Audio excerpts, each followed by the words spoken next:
Support for 100 Watts in a Wire is brought to you in part by ICOM. June kicked off hurricane season, and another rough wildfire season may be on the horizon.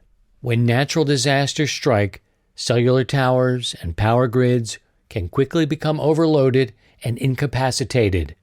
Emergency comms need to be instant, reliable, and allow interoperation with other organizations and agencies for relief coordination. In addition to their lineup of amateur D-Star digital, HF, and analog radios, they have an IC Sat 100, it's a portable satellite radio, and the IP501H and M LTE radios are ideal solutions for additional coverage. Visit icomamerica.com/amateur for more information on all ICOM radios. And now, from Grid Square Echo Mike 48, this is 100 Watts and a Wire. Well, hello, everybody, and welcome to 100 Watts and a Wire. My name is Christian. My call sign is Kilo Zero Sierra Tango Hotel, and I just wish I could share with you what we're talking about. And I'm going to go around and see if anyone is brave enough. Sidecar Steve is here. Do you want to mention what was going on in the pre-show, what we were talking about? If no one will do it, I'm going to do it. No. How about a vague It's circled the drain. How about a vague hint? We'll come back to you. Karen Eve Murray. Karen, would you like to talk about the pre-show talk about? No ifs, ands, or buts. All right, I think we're getting closer there. There's a clue, and Paul Brown is here. Paul, would you like to just, you got in just slightly behind some of the nitty-gritty of it. Slightly behind, yes.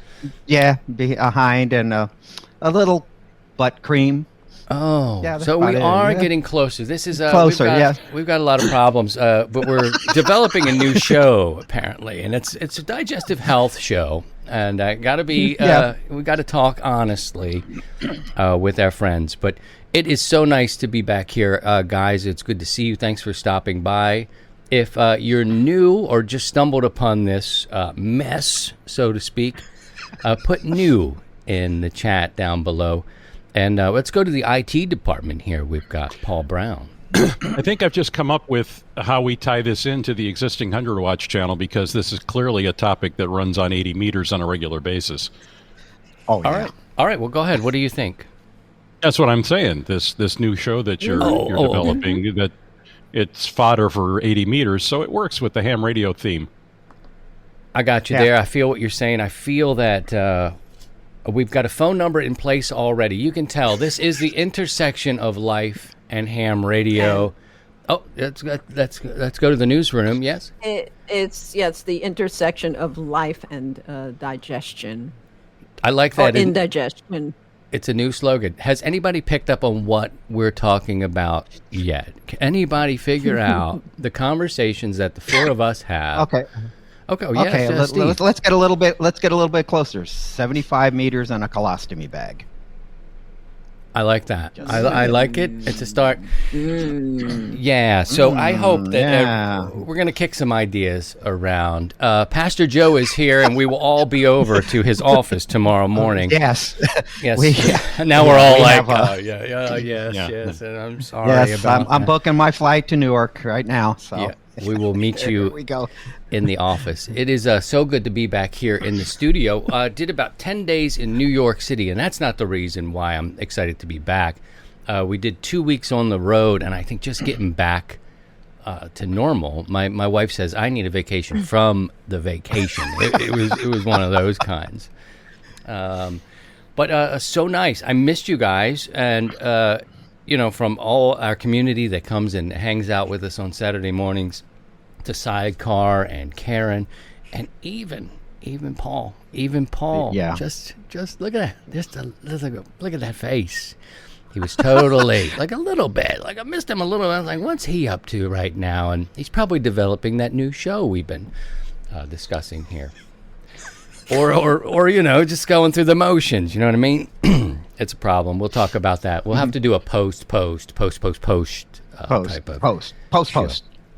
show. I think somebody's already doing the post-show. So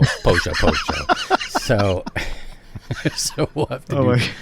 What's going on with you, Steve? We were out in New York, and when we got there 2 days after the city opened, and I talked a little bit about it from New York City in the hotel. It was on a Thursday evening, and we talked about the prizes that were given away from tune-up and all that stuff. It was really hot when we got there, but that's okay. It's summertime in the city, and you expect that. But I remember, and I can talk a little bit about opening up. It has nothing to do with our pre-show conversation, but could. It all ties back in this six-way. Karen, what's wrong? Like, should I go to HR now? Or I think you should go to HR. I think you should stop at the bathroom on the way. Okay. Good idea. The city, New York City, opened up 2 days before I got there. The mayor went on TV and they opened up, and the Foo Fighters played. I know a band that you like a lot and I like a lot. They played Madison Square Garden on Sunday, and if you were vaccinated, you could go. Yankee Stadium and Shea Stadium had opened up. And it was a little surreal being there in this place that just 1 year ago, and I was there, it was March, I think, 6th through the 10th of 20. And this was right as things were, right at the very beginning. Right at the beginning. And to be there, 18 months later or so, and see how it's opened up, and, you can eat again and you can walk again. And it wasn't as packed as you would imagine New York to be. But it was opening up, and there was a really cool feeling there.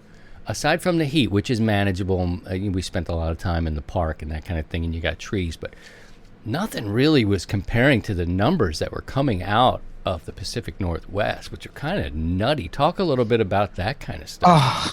Oh my!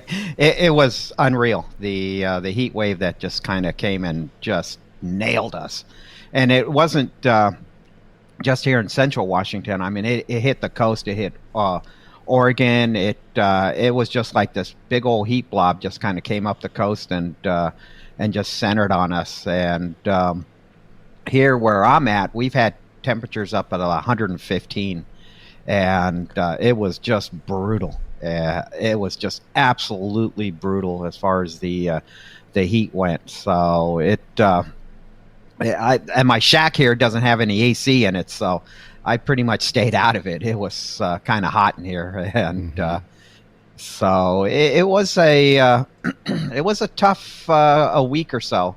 And then in the middle of that, moving my son out of his apartment and everything else going on, and then I got into trouble with HR.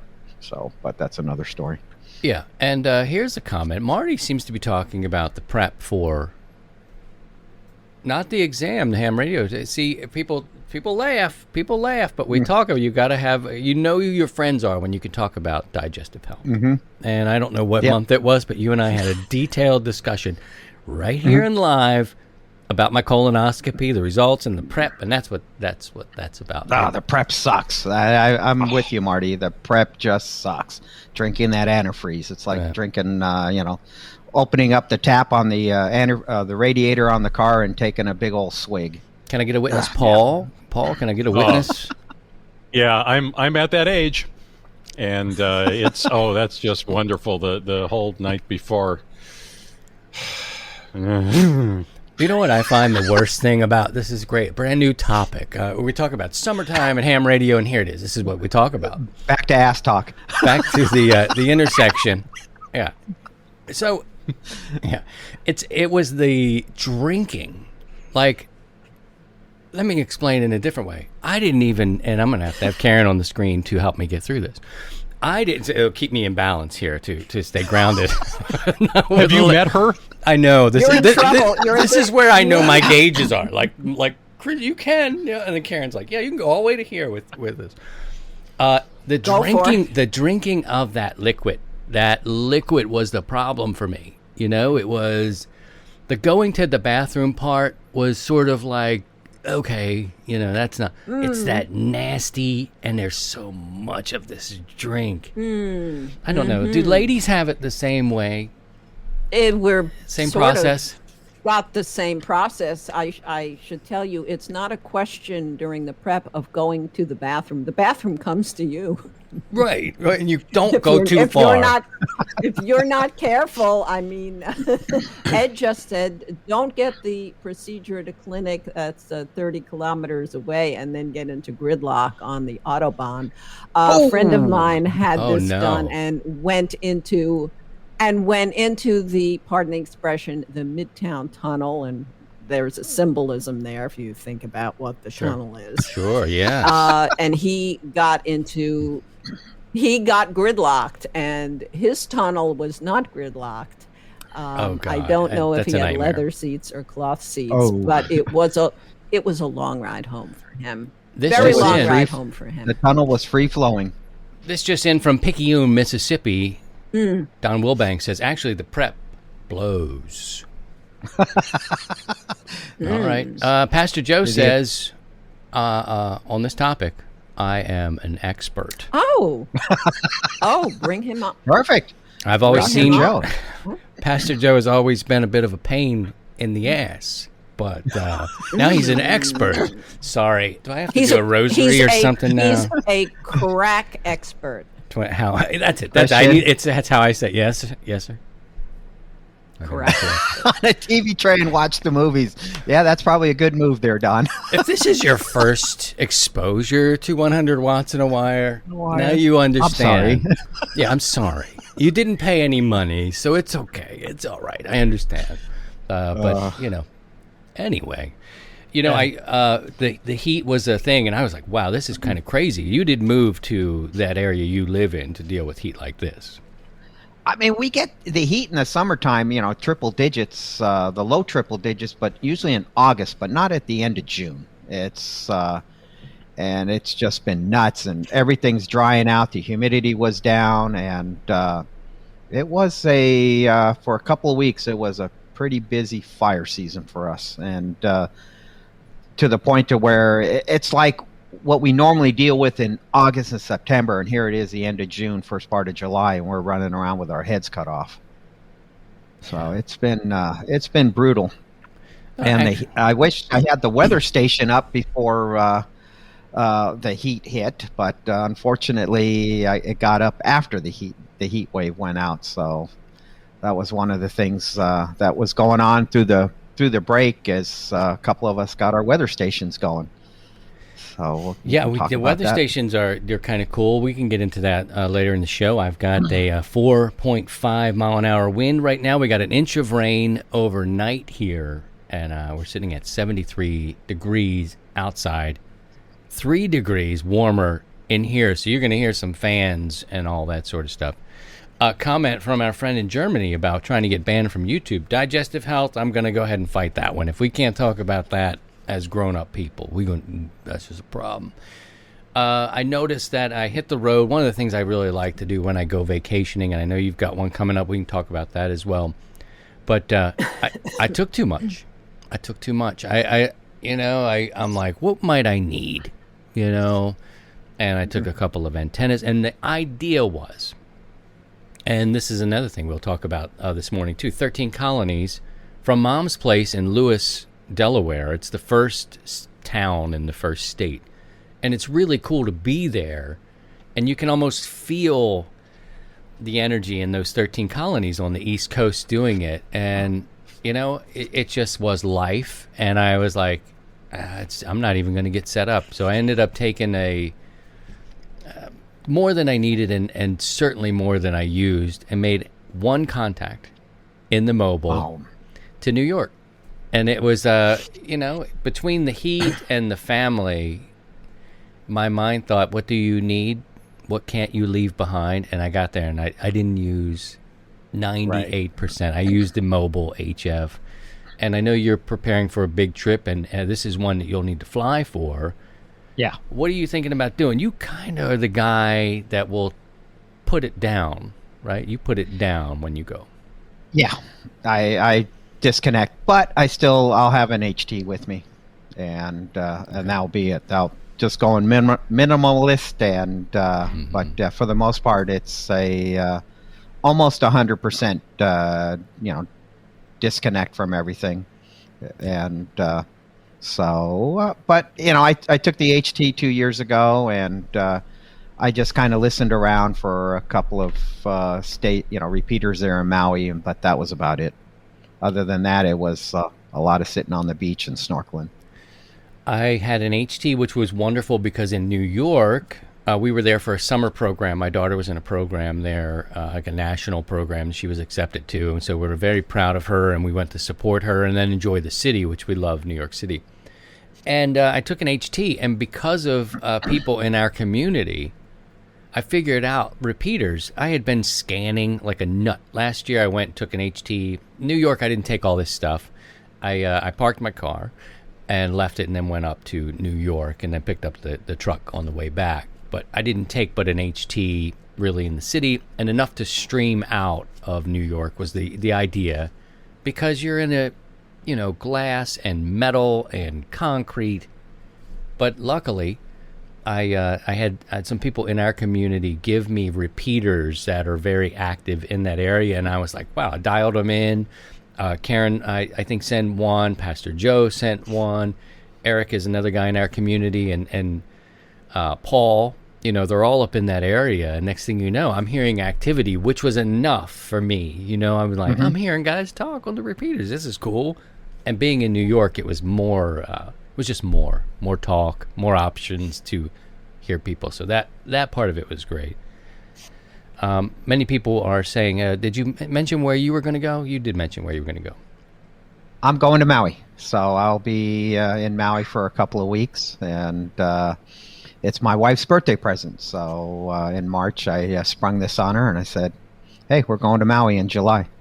And she was all for it. And so we were there 2 years ago, and now we're going to go back. And so kind of looking forward to just the getaway. You guys do Things it are right. a little different. Yeah, traveling to Hawaii, it's been getting everything all set up through the Safe Hawaii Travels, getting our vaccination information uploaded, and we got to have an app. That's because we're on Maui. We have to run an app on our phones.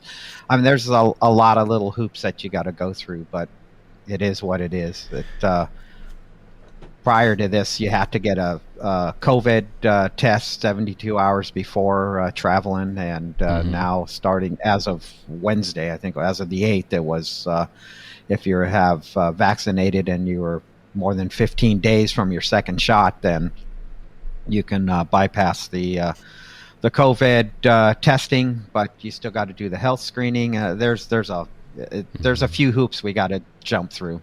Right. So let's go to the IT department. Paul is there. What's going on, Paul? When C was talking about what he takes when we go on vacation, it all depends kind of on where we're going. If we're going on a cruise, it's not worth trying to bring a radio. I've tried that in the past, and even though I think there's one or two cruise lines that tend to be radio friendly, it's still a hassle to try to get permission. And at the end, they can tell you, as you're boarding, sorry, no radios, and they take them away and lock them up for the cruise. So I just don't do it. But if we're going somewhere domestically, we like to go to Vegas try at least once a year. And while I love Vegas for the shows and for people watching and stuff, I suck at gaming. So while my wife is downstairs playing video poker and stuff, I bring a one or two HTs. I've got a roll-up Slim Jim into a dual bander made by a friend of mine in a big suction cup that I stick in the window of our hotel room, and I just hang it down, and then I'll just sit there and I'll work local repeaters and keep in touch that way. Wow. So I go minimal too. If I bring anything, it's just a couple of HTs and that Slim Jim. I thought I'd go minimal too. Yeah, that's the easiest. Especially, I would love to go to like Hawaii and take a complete HF station, go camp up on some hilltop or out on the beach and set up. But it's like we got limited time.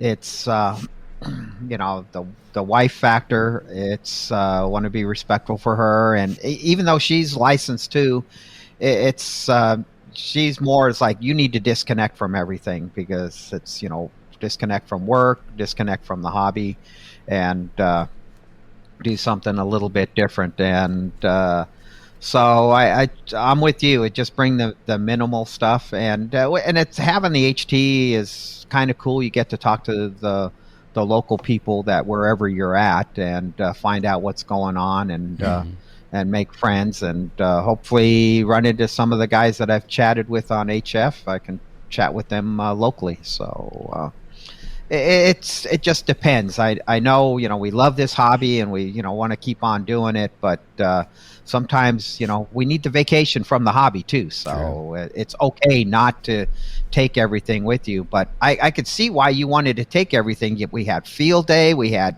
the 13 colonies, and wow, just that's awesome. And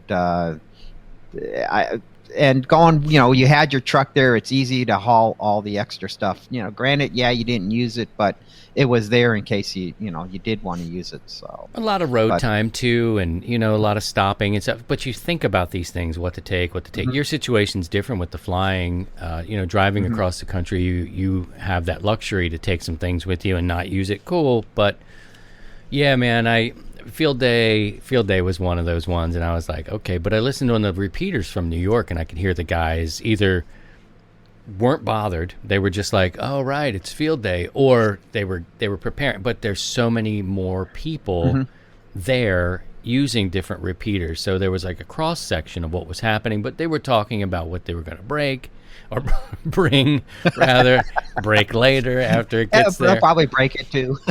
Traffic. It was interesting listening to the traffic things. I'm in this traffic. I got this, and right around the opening, it was really fun. We'll talk more about that too, and we'll talk about 13 colonies. Let's do some news right on the other side of this. Sidecar's headed to the chat to see how you guys are holding up.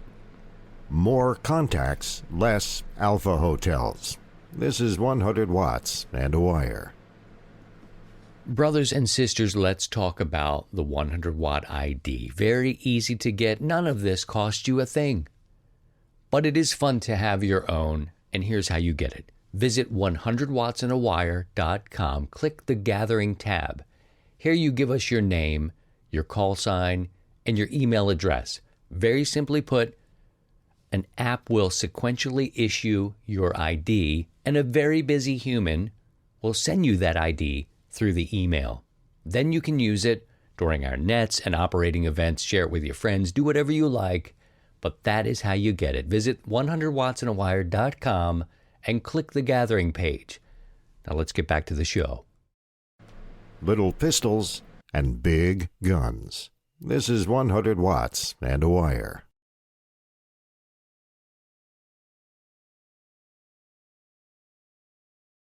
We had the pre-show, we're hanging out, we're talking, having a good time, and that's really what amateur radio is all about. The relationships you make and the friends and all that sort of stuff. And this is the portion of the show where we get together and we pick a couple stories, one that you probably should have heard about this week and one that maybe you did not hear about.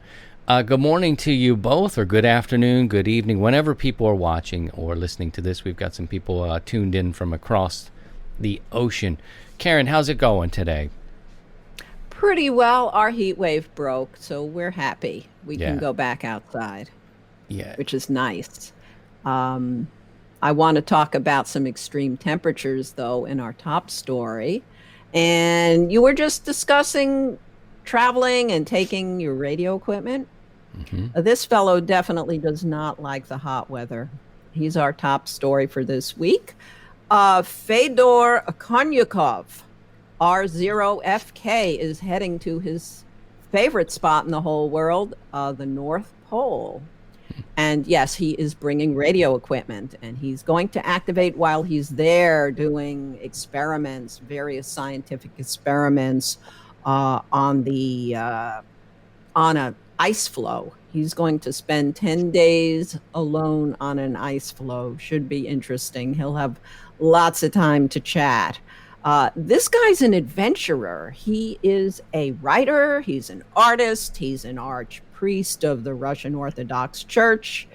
He's done all sorts of things. He's gone up in a hot air balloon. He's rowed across the South Pacific. Not a guy who stays home and crochets or knits. He's a busy guy, very accomplished, has a couple of world records in what he's done. He's certainly bringing more than an HT. I was actually pleased to see he's bringing my rig. Oh, really? He's got an FT 450D. I have that. Yep, he's taking that with him. He will be running 100 watts. So if you listen for R0FK, there is a very good chance that you will be able to work him. And it should be interesting. This is his fourth trip back. He has apparently really missed it. Look at that scenery. I mean, you'd miss it, right? Yeah. Looks like what I see out my window in January here in New York. Yeah, but you're on the other side of that window. He's out there. Good grief. Yeah, but he looks happy. I mean, who wouldn't be happy? I don't know. Paul, is that a happy face? Let's look at it again. Is that happy? I mean, this is slightly bewildered faced, maybe. It's a frozen Bless smile. his heart. Bless his heart. But this is our top story is that in just a matter of days, he's setting sail on. Actually, he's setting sail July 11th. So tomorrow. Tomorrow. Wow. Mm-hmm. What do you think, Paul? No. I mean, I'll work him, but he's welcome to go there as often as he wants. There's no way. Because, I mean, that's ice and cold all the time. There's no spring, summer. It's just ice. Yeah, I was going to ask, like, is there a season? You know, like, is he in at least a warmer type of season? And no, that's tough. I'm not sure, but I'm seeing all that ice. That's Yeah, I'm interested what our listeners and the people who are watching think. You know, would you do it? And I think like I could probably do a half a day of it. You know what I mean? But I think I'd have to helicopter off that island or wherever he is like pretty quickly. I don't think I could stay out there. I don't know. I guess I like heat a little bit more than a frigid cold. Would you prefer the cold? I would much rather be sleeping in a hotel room. Totally. Okay. I'd love the cold. I would love the cold. I think the seasons there are winter 1.0, winter 2.0, winter 3.0, and winter 4.0 with an upgrade pending. Okay, we got Timay in, I think he's in Finland, right? I think he's in Finland. He can tell us. I think it's like he says there's six months of cold or really cold. What is it? 3 months of cold and 9 months of damn cold where he is. And that's better than me. I really like the seasons as an East Coast boy. But this activation, I think if that's what you're up to, man, I'm interested in the challenge of making that contact with him. You know, seeing what my system can do and how far I can reach and let him enjoy that view and I can get just a little taste of it. And as Spike in the chat pointed out, there is 23 hours of sunlight. That's, you know, it's like in Alaska. They go into that season where it's like daylight or like twilight the whole day.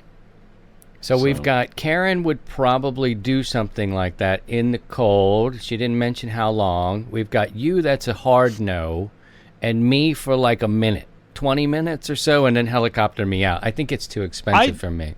I'd probably be with you on that. I mean, just for the experience, just to do it for like half an hour, and then we get the heck out of there. And we set up his antenna and then rush back to the thing. I may not even we set go it to a all hotel up. with a restaurant and heat. Well, I could do a day, but I would need a bathroom. A day. A bidet I need for a day. A bidet. I need a bidet. I would need a bidet. And we bring it right back around, don't we? Yeah, it always has to. Yeah, that's a good. Well, there's the North Pole, and then there's the South Pole. You get my drift. Okay, then. Good grief, Paul! You've got a story for us today as well. What did you find this week that piqued your interest? Well, you know, as hams, we're always trying, speaking of traveling and mobile operations, we're always trying to, you know, to experiment with antennas and try to get the optimum situation and the conditions and trying to get that antenna to work the best so that you can you can do what you want to when you're traveling. And so, while this guy is not necessarily a ham, he subscribes to one of the satellite internet services, and he really wanted to stay connected while he was on the road. So he mounted a Starlink antenna on the hood of his Prius. This is not, surprisingly, a Florida man. This is a guy in California. And the problem with what he did is that it's illegal as heck. Oh. And he got pulled over by a CHIPS officer, and said, "Sir, I've pulled you over because you mounted a satellite dish on your hood." And the guy goes, "Does that not block your view while you're driving?" And his answer was, "Well, only when I turn right." Honestly, that was his answer. And the problem is, like I said, it's illegal to do that. And there are codes about putting big things on front of the hood that block your vision, the same sort of thing as making your window tint so dark that you can't see out and they can't see in. All this. So while it's clever what he did, it's also not a thing that you can do and get away with it. So he was fined for violating that, and then he took his antenna down and put it in the back seat. And so, what would he have heard on this thing? I'm confused of what he would have even been listening to. It's Starlink. It's satellite internet. He wanted to stay connected. I guess see. Better than a hotspot. He wanted to stay connected because he works in his car or something. Which, working in your car while you're driving down the interstate also seems like another sort of issue. Taking phone calls is one thing, but I don't know if you've got like Word and Excel up while you're driving. I see that as a problem. Good grief! Let's bring in Karen. Karen, what do you think about this? Well, I think there are better places to stick it, so to speak. I think an antenna. Steve, you're. Steve. I think an antenna. Is the HR office going to be open after Nick this? calls a timeout. No. Good grief. Yes. I think an antenna has a place on a vehicle. I don't know that is the place for it. I think there are many other spots you can put an antenna on a car for sure. Look what you've done. Look what you've done. Proverbial fuzzy dice. Look what you've done to Steve. Really? Sidecars. The fuzzy dice. Ole. And the doggy in the back with the dingle fuzzy balls. Dice. Cheech and Chong reference. There you go. Yep. There we go. And as much as I hate to quote Will Banks, he did mention in there that in some areas phone or radar detectors are illegal in a lot of states, but in some places you're limited to how you can mount your cell phone. There are certain places that you're allowed to mount it, and some that you're not. And they mentioned that too, I think, in a different article on this one, that there are approved places where you can put a mount to hold a cell phone, and some places you can't. So clearly a satellite dish on your hood is completely ridiculous. outside of that. It's ridiculous. The next thing you're going to see is these people who put sunshades on their windshield to protect the interior of the car from damage from the sun, and the sun shield says, "Please do not use while driving." Mm-hmm. I've seen that. I mean, who would? You have to do that. People are not going to think. Now, in that guy's defense, if he in fact only made left-hand turns while he was driving, it may not have been as big an issue. Which is a race car driver, right? Correct. So, he would need some proof that was a thing. Should he be checking his email in the middle of the Indy 500 is the question. Yeah. You should well, I mean, realistically, just checking your email, that's why they do have, cellular internet, but whatever. If you want the satellite stuff. Yeah. Well, I appreciate these two stories today, and of course, you listening at home or watching on the YouTube channel are welcome to give your thoughts and opinions, and maybe we'll bring them back next week. This falls under the category of, that's just not good. That's just not a wise thing to do. But I guess luckily the police, I guess you said John Poncherello, or was it the other guy pulled him over And that's a really old reference there. You made Chip's reference, and I went for Punch and John. Nobody? Johnny, I got John that. Baker and Poncherello. Yeah. Joe Thanks Don for Baker. pulling me out, buddy. I appreciate that. It was crickets, everyone. John and Punch. Nobody? John and Punch. Okay. But yeah, leave your comments down below in the video and let us know what you think. Yeah, Paul. It was actually Eric Estrada and Larry Wilcox were the original two, and then I think, didn't they do a reboot of that? I hate that word. Yeah, I watched the Reboot. original when I was a kid. I'm sure Yeah. you guys watched it a little bit. John and Punch, and you couldn't get much tighter in those uniforms and actually sit on a motorbike, and things would turn over and explode and all these, and nobody got hurt. It was Wait, great. inside the uniform? Not inside the Stuntmen. uniforms. Right. Oh right. yeah. I'm sure the stuntmen are like, for real? And you guys just get up, not even dirty. It's crazy. Yeah, Chips. get up. They look pretty. They get the all the magazine covers and uniform. posters. Yeah, Punch and John. Look it up, kids. You'll like it. It's interesting television. My thanks to Karen and to Paul. We'll do it again next week. And thanks for coming back again this week. I thought we'd have to have a contract renegotiation after 3 weeks off, but hey, we made it out all right. You'll be hearing from my agent. I knew it was coming. You'll be I just hearing wanted from to HR. Unfortunately, in this case, my agent is Will Banks. So Oh, I'm sorry. Oh no, he takes all the money. We know about him. he gets Actually- 20% of what I get for Newsline. So I think we'll be hearing from the American Gastroenterology Association. I hope we too. pick up a sponsorship. You know, we're talking about digestive health. It's important, and you got to have fun with it because it's so dark and heavy. It's enlightening. It's terrible. and B. Butler says, but what would Betty White have to say about this? Oh, Betty White. I'm trying to get her on the show. If I could just get her on the show, things would really improve, guys. It would.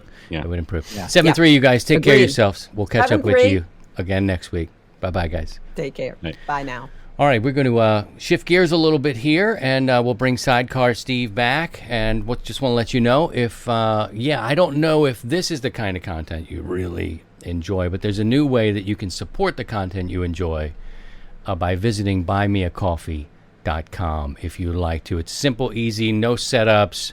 You don't have to have an account or anything like that. It's as simple as buying a cup of coffee, and it's like a tip jar. That way you don't have any kind of long-term commitments and that sort of thing. Not that we're afraid of long-term commitments. So this show is an interesting thing, isn't it, Steve? I think we got to the part now we can start to get serious. Yeah. Yeah, me and you. Yeah, that was all the serious there was. What's happening in the chat? Everybody doing okay and enjoying the... Everyone's doing great, and I think everyone's having a good time with the chat, and even Pastor Joe talked about NFEDs. So okay. yeah, I believe- even Joe's getting into the swing of Getting things. into the humor. You know, he's got a good sense of humor. I believe he said earlier in the chat he was a colon cancer survivor. So although we make light of that, we do really believe in digestive health, and it sounds like a joke. But when you can make it open like this and try to talk about it in this Exactly. sort of way, maybe you can realize you're not alone in these sorts of cases. Didn't mean this to become a public service announcement today, but hey, you know, it is important. It's been kind of 3 weeks, and things have been a little pent up, so we just kind of let it flow. We're usually not as dirty and nasty. Come on. Come on now. All right, let's see. my God. If I hit the right button, this will be the right button. I wanted to see how people were doing with their 13 colonies. I think sometimes you were like me in the way that we don't always get out. We try to do the field days. We try to get into the Route 66 where we can, and you kind of steal the time as best you can in some of these cases. I mentioned a little earlier, I did not get to play too much radio, and I made a one contact from the parking lot of the beach. My girls went up there to just check out a little lighthouse quite near Lewis, perhaps closer to Rehoboth area, and it was just this nice little beach, and there wasn't a lot of people on it. And I said, you know what, I heard this guy, and it was the first day, so it was, I guess, the first. And took me a couple of times, made the call, and tuned up the antenna, the Tar Heel, and we made it up to New York, put it down. Nice. And that was it. And I think I texted you right then. I was like, I got New York. And I thought there was the thing like, okay, maybe I won't set up. But, maybe I'll work some stuff from the mobile. And life sometimes just directs you in other important ways. And I didn't get to run any. Did you find anybody? Like, did you do it? No. See? No, it's Wednesday was really the first time coming out here into the shack. Was as I was explaining to Marty in the chat, we were busy. We've had quite a few fires that I had to tend to, and so I didn't get a chance to get into the shack. But I'll tell you, Wednesday, the band like 20 meters was just wide open, well late into the night, and I was kind of sad that 13 Colonies ended at midnight East Coast time, but the Philadelphia station, which I found out was a bonus station, was just booming in here, and huge pile up, and it was quite busy, and it was nice to see the activity. And Will Banks, he made a clean sweep, which is awesome, and others were just enthusiastic about the 13 Colonies.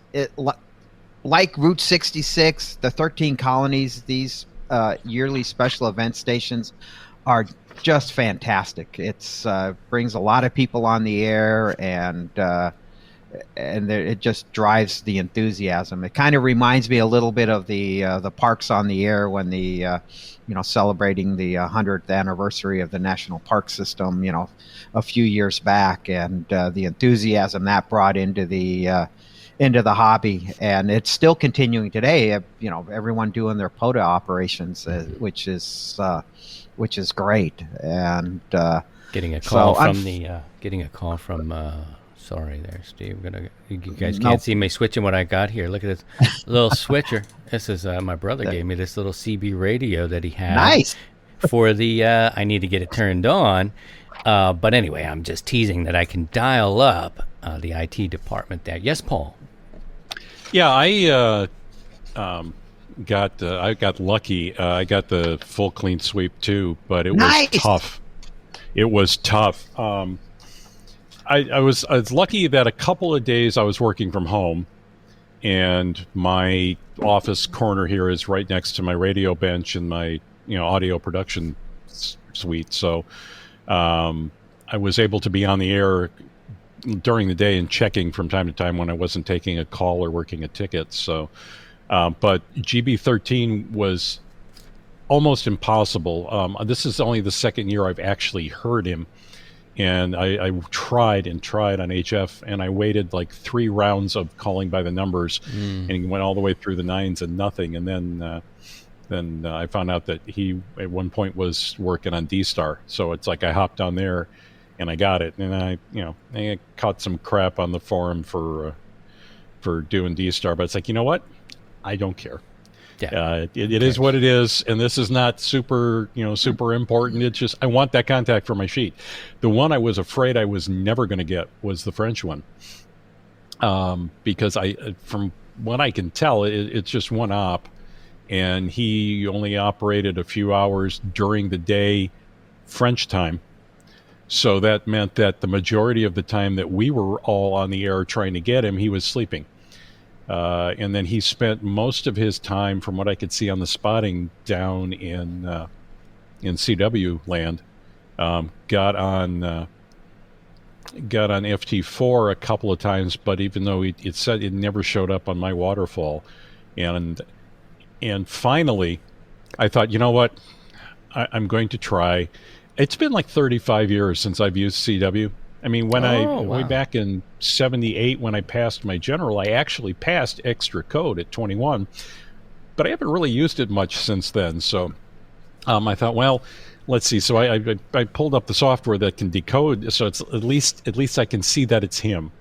And finally, on 20, he came up just enough above the noise to where the software could pick him out and start decoding. And I saw his call, and I saw that he called QRZ. And so I remember code well enough to be able to send my call and send like the signal report and that. So I just threw in my call real quick, and he came back to me, and I'm Nice. like, oh my God. So then I replied 5NN IN for Indiana, and he came back and he said 5NN TU, which means thank you. And it's like, oh my God, I got him. You got on it. CW. And it's Nice. like I thought that was not going to happen, and there were a lot of people who were really upset because of the time difference, and I don't know, it is what it is. But I think there were some things for next year that could be improved a little bit on the really hard to get bonus stations, because like for the first few years of this thing, I never even heard GB13 on any of the bands at any time. And finally, last year I heard him and I got him, and then I found out that I had somehow overlooked getting one of the 13 colonies when I went to fill out my report. And I'm like, damn. So I thought this year I'll get it, and then they throw in another rare bonus station. I'm like, oh, come on. Yeah, but they're I gonna just managed keep to doing get that? it. So All Yep. right. Well, congratulations. We will switch back over here to Sidecar. Well, I'm glad they're utilizing some of the newer modes, FT4, FT8, and then the traditional CW and voice. And for years I never heard the GB station at GB13. So I know he was out there because I saw him spotted and on the clusters, but that's great.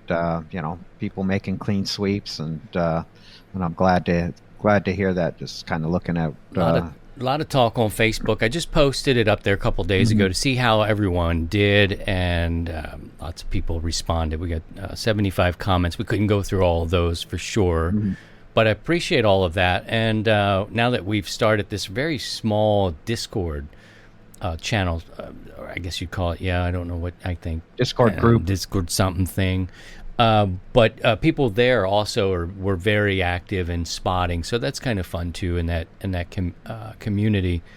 Matt ended up getting all of them for a full sweep. Good job to you, Matt. Ron wound up with 11. That's pretty good too.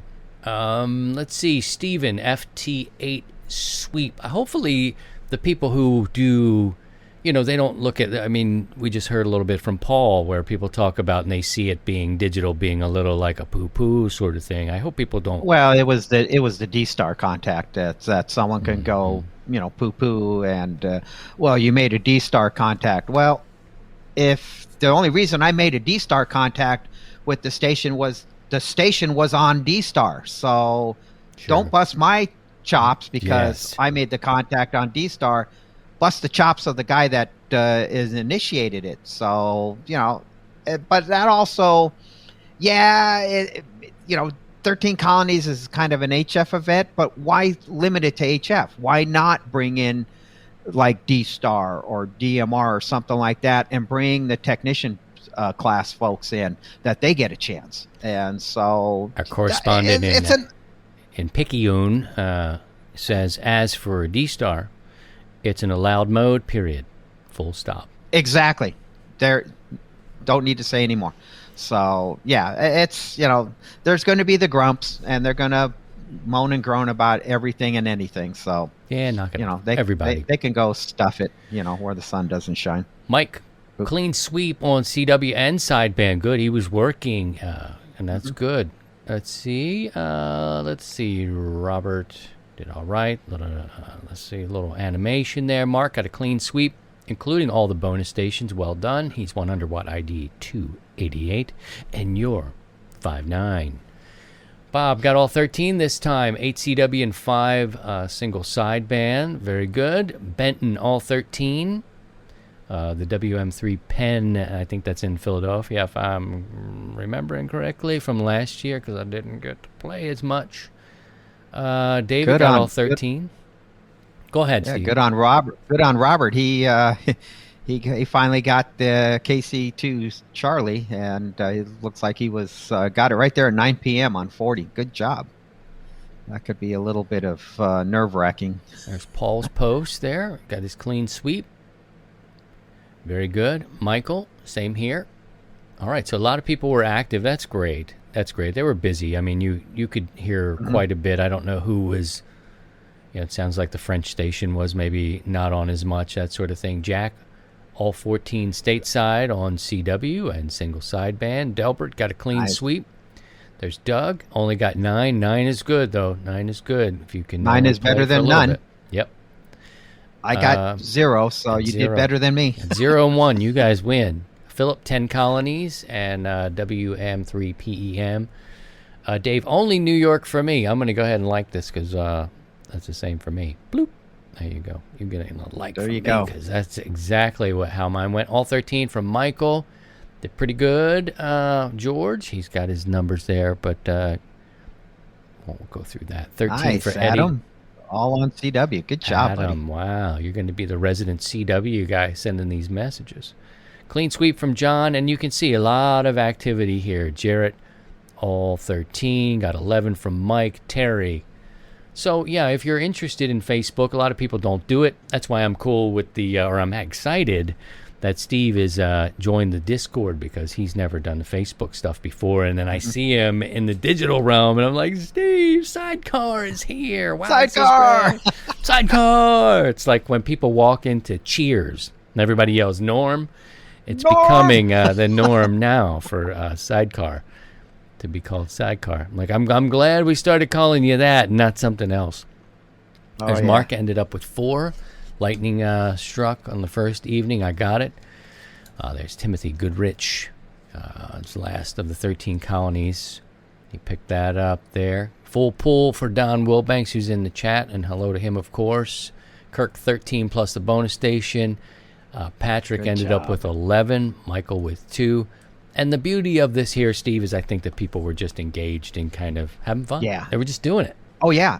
And the propagation was great. It was, other than we had the blackout, a couple of flares that got thrown out from the sun because the sun's waking up and kind of caused some radio blackouts. But other than that, the numbers were good and everyone was having a good time. So hopefully this will continue. And then we got Route 66 coming up later in the year. So that's another one to get out there and get ready for. So I love that good one. time.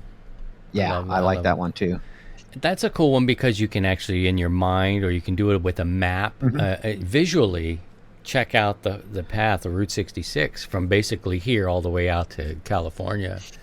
And that's kind of fun to play along with that one as well. Yeah, the Route 66 and 13 Colonies are 2 great yearly operating events, special events, and and I'm not dishing on all the other special events like we have, the various carriers and battleships, and there's one that I always try to participate in every year is the commemoration of World War I. They get on the air.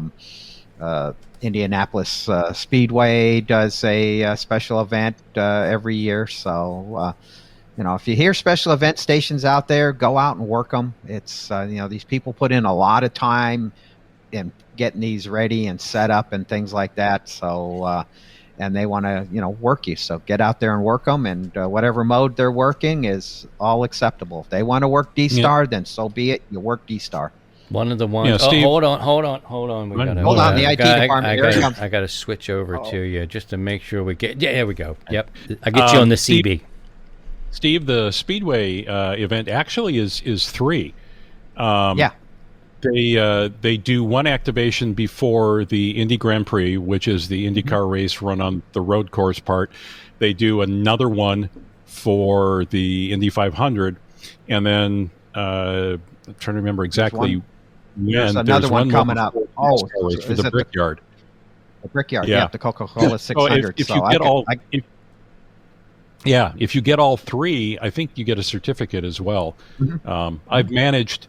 For me, that one's tricky because I don't have 80 capabilities right now, and I'm really too close to Indianapolis for 40 to work. But so far this year, propagation has been weird, and I've managed to get the first two. So I'm hoping to get the last one. So. Yep. I got 2 down this year. I got 3 last year, but I never put in for the certificate. I just work them. I hear them on the air and I work them. You know which ones I can't miss? Well, the 12 Days of Christmas is one where you're like, it's the countdown, the anticipation, all goes with it. And the one I really love, because every year you start to think about it, and I can't believe it's going to be 20 years since 9/11. And the firefighters in New York City go on the air, and I don't know if I think I worked this guy named Andy, or I have several times since I was licensed and got on HF. But it's a must for me. It feels like I have to work this guy, and it's a real short window. If they do it like leading into the day, I'll be surprised. But I know it's like just a day or 2 days. Maybe it's more. But I feel like I gotta do that one, and I'm blown away by the fact that it's 20 years this year. It's just I know it's crazy. It seems like yesterday. So I worked them last year, and so I'm looking forward to working the 9/11 special event. All right, very good. You know, we should take some questions here, and this is a let's see here. We can do this. There we go. Thanks, Jay. Yeah. Yeah, Coca-Cola 600 is in Charlotte, and the Brickyard's in Indy. Thanks for keeping me in line. This year they will feature a driver who's new, and he's in this rig. He's got his satellite rig. He's making all left turns, and he's in a Prius. So we'll see how he does. Probably not so good. All right, so let's take a look at some of the questions that have come in. We had a couple weeks, so you're welcome. You can either email, you can put them in the chat. If you put them in the chat, put a Q, and then just write your question. That way, we can go ahead and pull those now and put them in the queue and that sort of thing, and talk about them. But we haven't done this in like 3 weeks, so I'm a little, no kidding. I'm a little rusty, and some of the questions that are just coming out, I've just picked a few for this week. You will know that I do not prep. There's that word again, prep. Bring it all back. We're 3/4 of the way home. We got to bring it up. But I don't tell Steve what the questions are. He doesn't want to know what the questions are. So a disclaimer: if we don't know, we'll go and do some more research.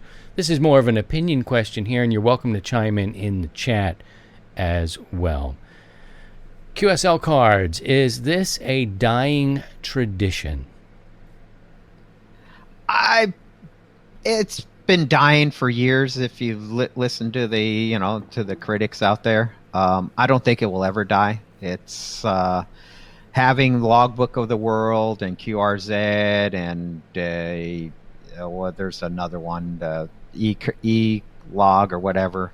That's kind of helping on the confirmations, but the QSL card is still traditional. It's I think people are not doing it as much due to the cost of the postal rates. Stamp is more than 50 cents now, and but we have Logbook of the World, which helps confirm things like that. If you're working for awards and things like that. So I'd say there's probably a little bit of a decline, but it's still there. There's still people make their cards, they have them, and they're sending them, and but I don't think it will ever go away. It's an old tradition in the hobby, and it's here to stay.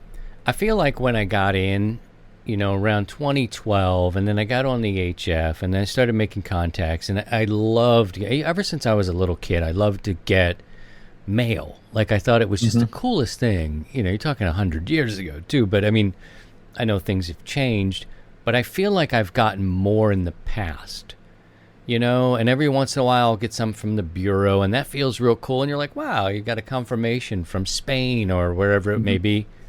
But I feel like they've gone down a little bit, and I try to check my box every week, and I'm not on as much as often, so there's kind of some factors, but I love it. And just a quick little story, I love the QSL cards from the 40s and the 50s, and a little insight into the original 100 watts and a wire logo. When I was trying to think that out and talk to my guy who helps me with that sort of stuff, I wanted it to look like an old, QSL card. I wanted it to have like this kind of cool, I don't know if I achieved it. He did a good job for me. I don't know if you can even see that. But I wanted it to have that kind of look about it. There was like a typewriter look about it, the big letters and the numbers. And the dial in there. Yeah, I'm so like, I don't know, it's romantic for me in a way, those old QSL cards. I'd probably collect those old ones too. So I don't know, my activity is probably not as much to get them. I think the postage is a big deal, like you mentioned. I think sending them. I don't do the EQSL cards. I get them every now and again, and I'm like, oh. But it's like delete. And I don't know if I feel bad about it. I'm not going to make a folder and keep them because they're so, But I've got a box. So I'm curious to see what the people think as well, too. When do you remember getting your first QSL cards, and was it a big deal for you back then, Steve? Oh, yeah. Back in the day, it was really I was, a young guy, and it was like, wow, I'm getting mail, and a QSL card was really cool, and I just cranked one out with a postcard, because I, teenage kid and don't have a lot of money, so I can grab a postcard and crank one out and those work just as well. It just was easy and very inexpensive, and then the postage was much cheaper for a postcard versus a letter, and then things have kind of evolved, and then people put in self-addressed stamped envelopes, and that kind of helps, and so it's usually if someone wants a card, then they'll maybe take the extra step and put in a self-addressed stamped envelope, and that helps getting the cards back. So maybe we'll do a show on it. We'll talk about it. Maybe bring out some. I've got some in a box here, and there's some that I want. There's a couple there's a couple stations out there that I'd like to get. Whether they're big de-expeditions or they're people, and you want to have them. I've got my first, which was really just across town. N0JZ, I believe. Yeah, that's got to be his call. He's 40 minutes away from me, but it was my first actual contact, and he had helped me set up that, antenna. Anyway, and then there's some others. They're friends of mine and things that I have. I bet you I got you deep in there too somewhere. You made a QSO card. We've only got 1,000 QSOs. If I don't have your card by now, I'm going to find out. But anyway, yeah. We got it. Put your card, your card comments, and where you are on this in the comments below the video, so they'll kind of live there and maybe inspire some conversation about that. And thank you for that question. All right, Steve, we got another one here. Can you talk about elevated radials on vertical antennas some? Yes. So, in a nutshell, you don't need as many. As 3 or 4 will work just as effective as having 32 on the ground. It's a little bit more efficient, and but you have the issues of the radials being kind of depending on how high you elevate your vertical, so the feed points. So say 6 or 8 feet. Now you got these wires that are kind of hanging down low, and if it's out in the middle of your yard, you can kind of hang yourself on that. But you get a lot more efficiency because it's elevated, and when you ground mount an antenna, you have ground losses. That's why you have to have more radials on the ground, and I'm just kind of giving you the highlights. Let me ask you a question. Do you have to tune those? Do you have to tune those? They should be about a quarter wavelength of, and then maybe 5% larger than a quarter wavelength of the operating frequency you're operating on. I see. So I've known guys that have put a vertical, say, on top of a garage or a shop, and they have taken So let's take a R7 or R9, multi-band vertical antenna. You mount it on top of your shop or your outbuilding that has a wooden structure, and they'll take 2 or 3 wires that will be cut for 40 meters, so they'll be about 34 feet long, and then they'll have one for 20, then they'll have another one for say 10, and they'll kind of lay those out over the roof line. And but that's the ideal. I would just have your ground radials cut for the lowest band if it's a multi-band antenna, and go from there. Okay. But all you need is no more than 4 to get the same efficiency as being on the ground. It's basically the counterpoise that the antenna is working against. And all you need is 4 and elevated. All right. Hope that helps. All right, last question of our this segment here. Can you recommend a solid watt meter? That's kind of tricky there. I know we got some old classics and we've got some newer technology. What do you think? A solid watt meter? Bird. That's it. I mean, that's what we use on the professional side. But a bird is pretty expensive, and not everybody can afford a bird watt meter. Just the watt meter itself is quite expensive, and then you got to get slugs that are tuned for a frequency range and power setting. So, but bird watt meters are pretty much the gold standard when it comes to watt meters. When it comes down to for what we use in the amateur rank, Daiwa has been a good solid meter, and there's probably some others out there, but I would probably go with a Daiwa. MFJ has some pretty decent watt meters, so I would go from there. It's kind of they're not cheap though. They're not, and I don't know what a bird would cost, but I've always seen those. Those are kind of classic, solid, rock solid. I've got this LP100A here, and I've seen some other ones, and it does me fine. I think there's always a little degree of, I don't know, even I think it's not a stipulation, but they say that out of the box. There could be a varying, it's I would enough. say the amateur grade meters could be, maybe 5% accuracy. It could be off by 5% versus a bird watt meter, which is going to be within 1%. But those are devices that are designed to be calibrated, and each slug is there's a way to calibrate them, and they have to go through a calibration lab.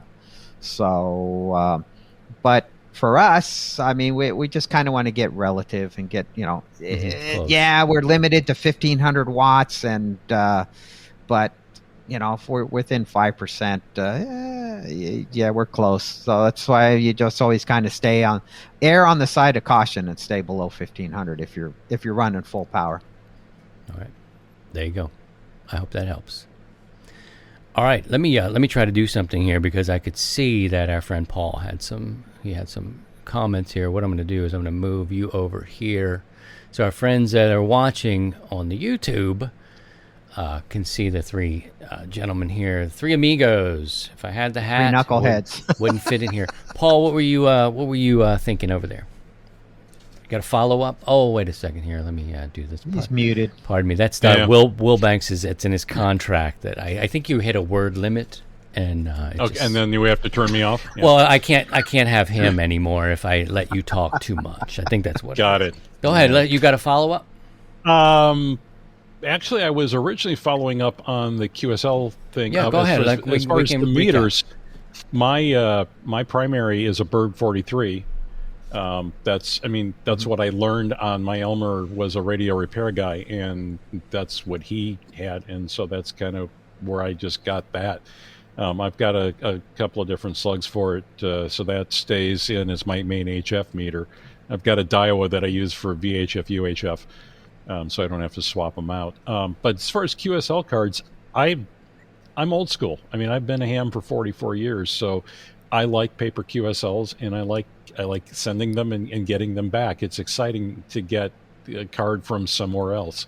The EQSL thing, I mean, I do Logbook of the World and that, but it's like when I got my Worked All States, it was all paper cards. I didn't want to do the mix thing, and that's one of the reasons why DXCC has been a little challenging, is finding the last like 10 countries where, because I get frustrated, and I know I shouldn't, but I get frustrated when I find a DX station for a country that I need on my list, and I work him, and I go to his QRZ page. He says, "Nah, I don't do that QSL card thing anymore. I just work the stations." And it's like, oh, great. So you were a station that I needed for my DXCC, and now I'm not going to get it. So I don't mind if a DX station or a contest station asks for a couple of bucks, because if they are rare, they're getting a couple hundred QSL cards a week or a month, and that's a lot of money, for one guy to send out. So it costs like $2 or $3 to send a card. So I don't mind stuffing a couple of dollar bills in the envelope when I send it. I do use. Oh, it's okay. I'm going to switch over to. We're going to go to our Finland office here while we're all just talking here. And Tame, he is Oscar Hotel 7 Tango. That's his Tame. He says those rare QSL cards. What I do send, I do write those by hand. I would like to get Finland in the log. I'd like to work Tame. So if we could sort that up. That'd be great. Where it's what is it? It's really cold for 3 months of the year, and it's damn cold. Damn cold for 9. For the rest. Yeah. I think that's it. My initial QSL cards when I was a kid were just like plain white with just my call and then like the box on the front for putting the stuff. They were inexpensive and they just did the trick. But when I really got back into it a few years ago, I decided I wanted something prettier like I'd been getting. So mine now, you can see them too. Hang on, let me line them up in this window. You can see them on. It's on my QRZ page as well. I wanted something that represented both me and my area, and that's a photograph of old abandoned US 30 drag strip, which for the Midwest is a famous racetrack. Steve is a dirty old man. You mentioned your area, and I could see there was something. I know him too well. He wanted to go and talk about it. Region. Well, Region would work there as well. It doesn't work. It just doesn't work. So that's a very famous old drag strip around here, and that's a photo that I took of that. So it's something of me and something of where I live, and so that's what I send out. Nice. Well, good. Well, thank you for participating today on this show, and you are welcome. Yeah, appreciate all that. And make sure you send the check to Wilbanks.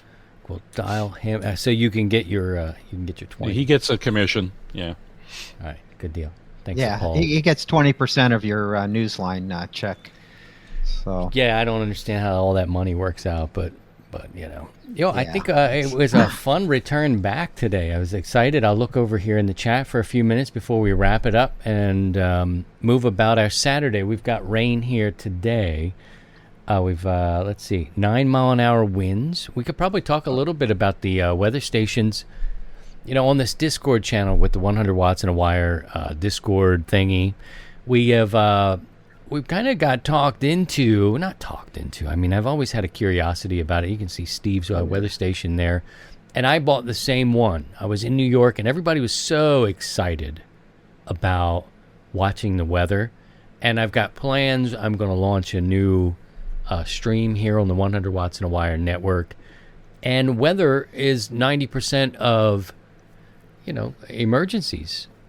And so it is a big part. So when I came back, Steve had done some research. There's a lot of good ones out there and some really high-end weather stations out there that I'm not in the market for. But Steve did some research while I was away. He said, this is the one I'm going to get. And I'm like, cool, I'll get that one too. And so now we both have these weather stations.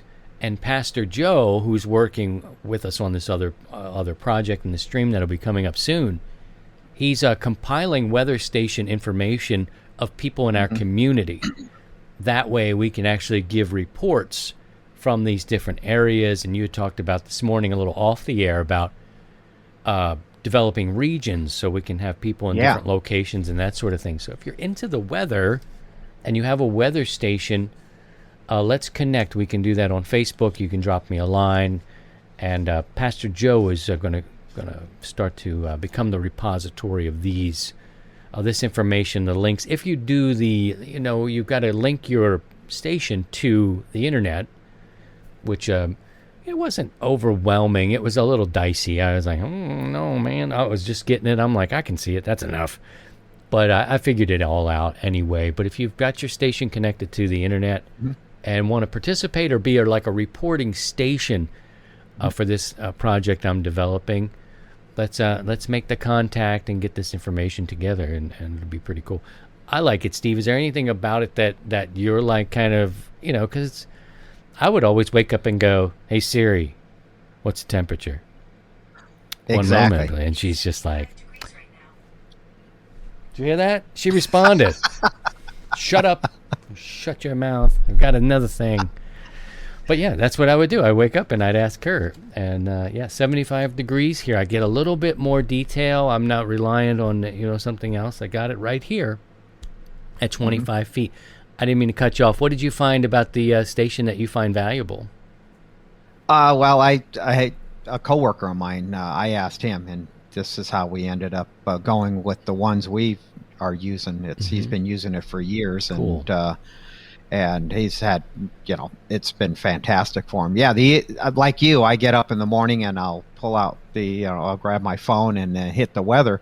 But the problem is the weather, the temperature, and what it's going to be all comes from the airport, which is across the valley from me. So, and here there's the weather kind of changes a little bit, and what the wind speed at the airport's going to be different than what it's going to be here, and so it's having one here now is going to be nice. The biggest issue why I kind of got the weather station was to see which direction the wind's coming out of, and to point my beam into the wind, because dealing with a large HF beam, it has a tendency to, if I don't have it pointing it generally in the direction of the wind, the antenna moves. And then I got to go reset everything, and so that's kind of the biggest factor why I got it. But right behind it is I see that this the community coming together and being kind of weather centric, and as I was explaining earlier, is like, I think if we had a page off the 100wattsandawire.com page that had a map, and then all of our community members that participate, we can have a point on the map, say, hey, what's the weather up in New Jersey? And I just go click there, and here I got Paul and Joe, and I can pick from there. How's it going there? What's it doing down in Florida? What's it doing over at your place? Right. Someone can come find out, hey, what's it doing in Central Washington? And if we can get more people involved in it, I'm kind of thinking it would be kind of cool. Just And Joe's got he's already got a list running and that I need to check out, and I've already changed my coordinates, if you will, and the name of mine, so I got to connect with him. Pastor Joe is in the chat right now. Perhaps he can post up with the best way to kind of send your links, and he can be the repository of this. We'll figure out if we can get some sort of mapping thing. It might be above my my level, but somebody watching is probably better at that than I am, but I get your point where you can kind of pinpoint where these locations are, and maybe it already exists. It's kind of cool. Oh, it's totally cool. I mean, it's there. I mean, you can go to aprs.fi, and you'll find weather stations reporting there. People that report on the internet, somehow they show up on APRS.fi, and but I kind of think if we had a community, our community, then we know, people that we know, and it's coming from their house, and is it an overkill? Yeah, but who cares? But it's us. This is for us. Not super expensive. They were asking, Ben did ask here, and we can talk about our stations in a little more detail, but this is called the ambient. What's the second word at the top of that? Ambient weather, I think it is. Ambient weather. And so it has, it's The model, oh geez, is it? Oh man, it's like think like 2904C. I think it's 2902C. 29, yep, WS 2902C. So Whiskey Charlie 2902 Charlie, and it's ambient weather. I got it right off of Amazon. So just put that in there, and away you go. Pastor Joe is managing this database, if you will, of 100 watts in a wire. Folks who maybe have weather stations or will be getting one in the future. So you can write him at wa2joe@arrl.net.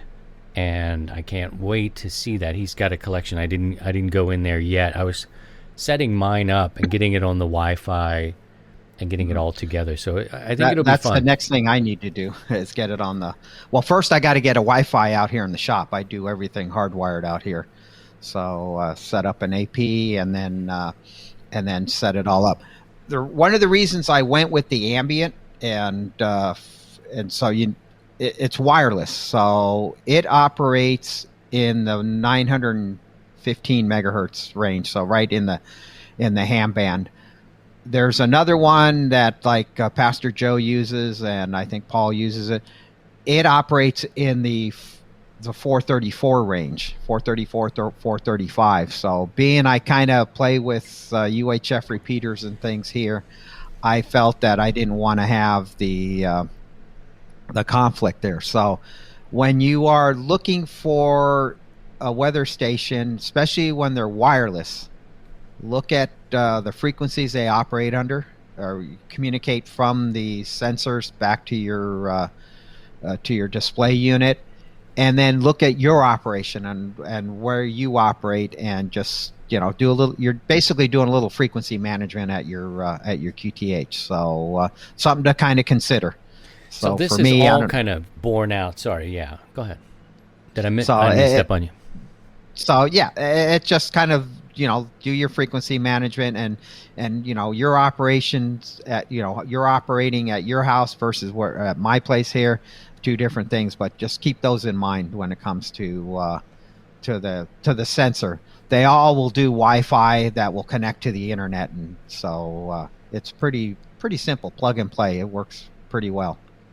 And easy to assemble. They're not sponsors of ours, although that's a good idea. I know Paul, N2HYG, was talking to Pastor Joe on the Discord. And so this whole thing with Discord kind of came up when it's kind of emergency information focused, but it's open for everybody. And as I'm developing this new show, people were talking about different things. So weather, of course, is a big topic. I think Joe said something, and Paul was like, he got that. Next thing you know, I'm traveling, I get location, and you're like, I'm going to go with this one, and I'm like, done. Like, I didn't even it was just suddenly we needed to. I'm glad you guys didn't say I needed a step IR. And I'd have been like, I'm not going to do that. Done.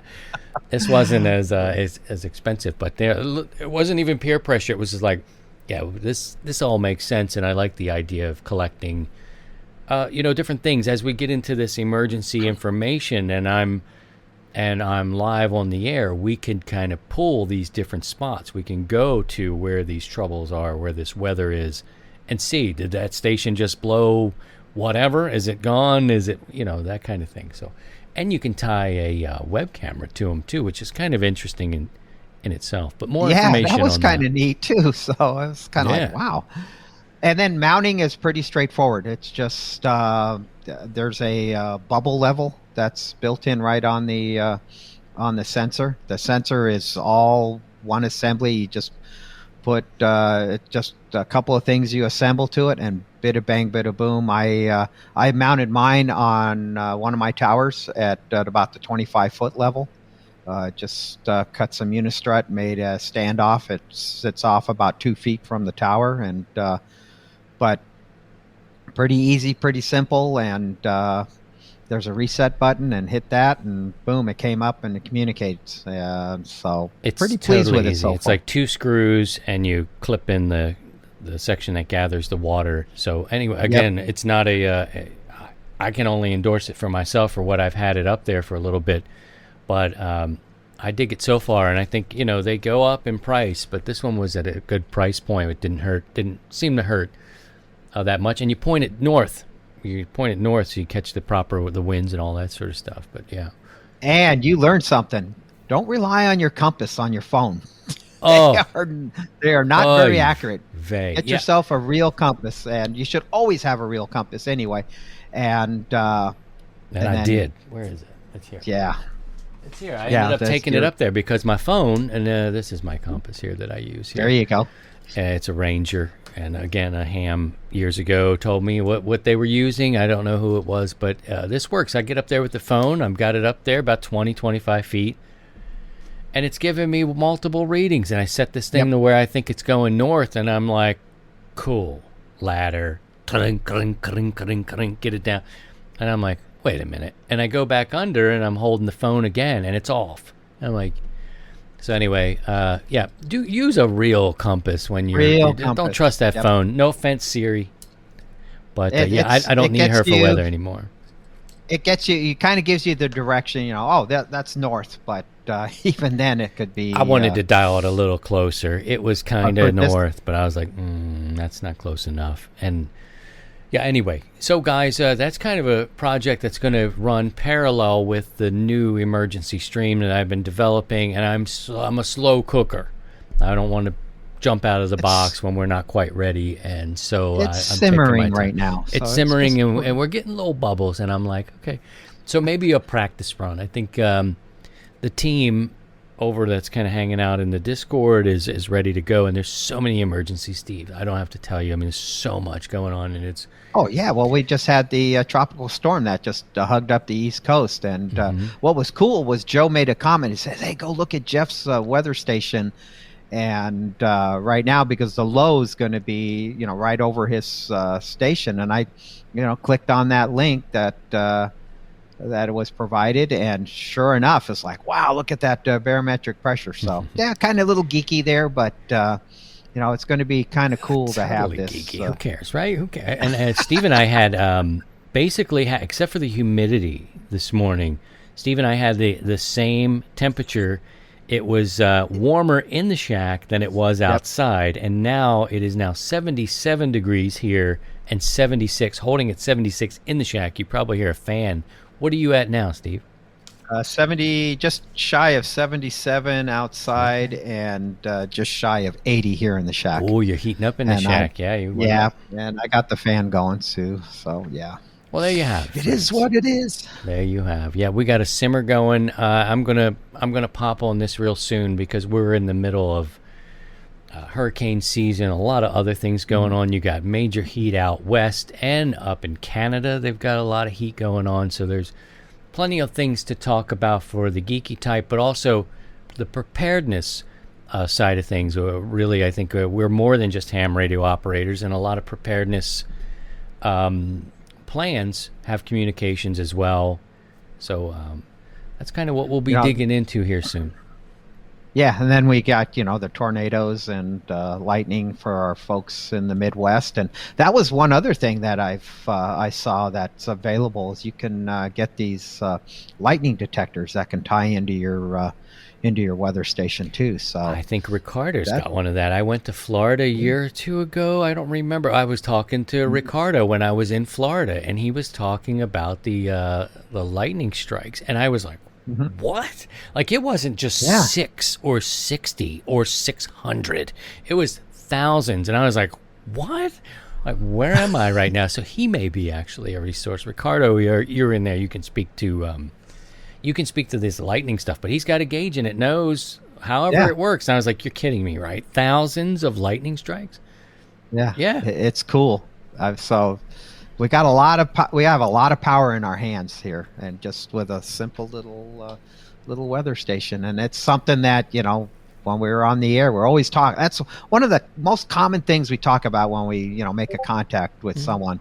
Hey, how's the weather over there? Yeah, weather's, the yada, yada, yada. And so this way we'll be accurate. Those guys do it. Sometimes they do it as crutches because it helps you buffer the conversation and you kind of get into whatever else. But Also, I've heard nets where they only give weather.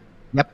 Yeah, we have on one of the Link 2 meter repeaters. They have a weather net every morning, and it's kind of a statewide linked system, and they're talking about okay, this is our barometric pressure, this is our temperature, this is our dew point, and some guys give a really big weather report. Others just say, hey, it's so and so degrees and no wind and this and that, and it's a big thing, and there is the tie-in between the hobby here and the National Weather Service. So weather is a big thing for us, and yes, it's kind of a crutch for people when you meet them on the air for the first time, but it's something that we all do in common, and I kind of see it as, you're kind of feeling the other guy out, and, see where they're at. And you got something in common right off the bat, weather. So what's your weather doing and what's my weather doing? And then you just kind of go from there and continue the conversation. Ricardo reports this week 10,000 strikes in a few days. So, yeah, that's a very rounded number, but I bet you it's... or super accurate. Like, that is really precise. But yeah, 10,000 lightning strikes in a few days in Florida, and I was like gobsmacked, or whatever that term is. Like, holy, where am I? But anyway, that's what's going on. We've got a new weather thing. We do have the Discord thing. You're welcome to join us over there, and you see a lot of that kind of emergency-based, weather-based sort of conversation and talk. The condo collapse in Florida was a big topic here over the last week or so, because that is an emergency. So that's been a conversation that's been happening over there as well. And soon, the emergency information stream is coming from the 100 Watts in a Wire network. But I think for now, we fooled him again, Steve. It's so nice to be in the. It's been so nice. All that stuff we just made up. I don't know any of it's true. We fooled them again, and it's nice to be back home and off of vacation, and with you guys again, our community. That's why we do it. So thank you guys for coming by today. Thanks to Karen and to Paul and to all of you. Make sure you get your lightning and your weather station information to Pastor Joe. His email address is in the chat. He'll collect them, and that'll be part of that stream too. So there you go. 73 for now, Steve. We'll tomorrow night we're going to do a final net before you leave and head to Hawaii. How do the locals say it? Hawaii.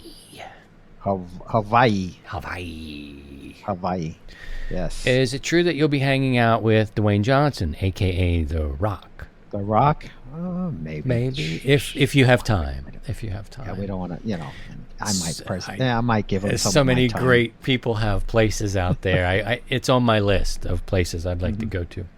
All right, Steve, thank you very much for being here. We'll see you tomorrow night, 7 o'clock Central, for the 100 Watts in a Wire Sunday evening net. We'll stream that as well, and we'll talk some more about weather and things tomorrow night. All right, for now, take care of yourselves. 7-3, everyone. And if you can, please try and stay above the noise. To join the 100 Watts in a Wire community, visit 100wattsindawire.com.